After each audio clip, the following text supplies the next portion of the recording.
उमेदवारांसाठी अत्यंत महत्त्वाची आणि मोठी अपडेट. अन्न व औषध प्रशासन विभागातील औषध निरीक्षक गटप पदाची संपूर्ण भरती प्रक्रियाने रद्द केली आहे.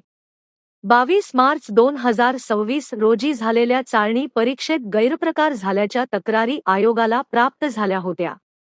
यानंतर झालेल्या प्राथमिक चौकशीत एका उमेदवाराला परीक्षेपूर्वी प्रश्नसंच मिळाल्याचे आणि त्याचा लाभ झाल्याचे प्रथमदर्शनी आढळून आले.